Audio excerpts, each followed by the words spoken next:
The next thing I want to talk about is how you sit at band.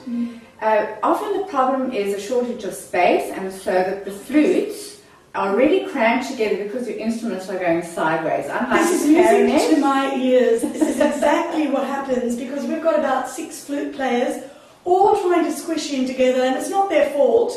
And I feel very mean saying, come on, everyone, instruments up the right way. And so you invariably sit with your colleague's flute sort of round about here, and you can't even hear yourself play, and all you're hearing is the sound of their flute. Wow. So just a couple of suggestions with that, and perhaps you can start to do this and make these suggestions in your band at school.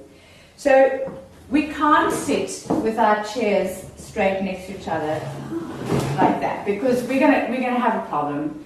And you can almost play your flute. Well, you could play. Well, you can play mine.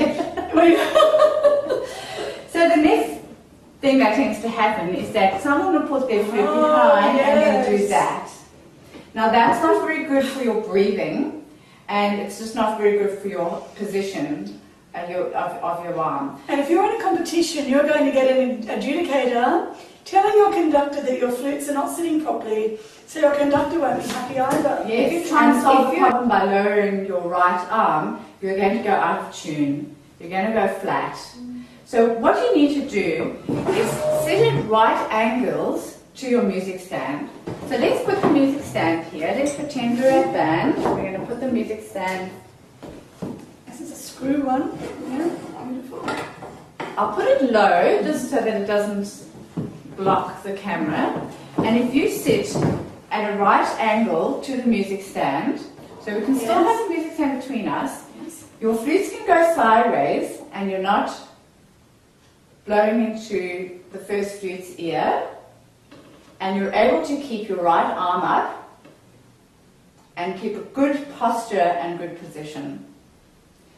And that will stop you from leaning against, because if you try and do that, you're not going to see your music anymore. No. So it's easily solved by just turning your chair at a right angle to the stand. So, should your flute go behind?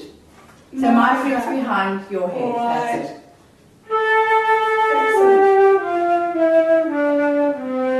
Alright, so the flute shouldn't go over the top of the person in front. No. They can go behind. Makes a lot more sense, doesn't it? Yep. Beautiful. Alright, so that will help with the tuning. If you've got all your flutes sitting. So you want to be able to see straight across your music stand to your conductor. Yeah. And that's the way you want to be angled, so everyone can see. Yeah. That makes a good enough suggestion. And in an orchestra, do they sit like that? Yeah, they do. It's a little bit easier in that they each have their own stand. In bands, sometimes you're sharing a stand, which means you've got to turn just a little bit more this way for the person on the right-hand side. Right. But certainly in an orchestra, you've got your own stand, so you can... You've got a bit more flexibility.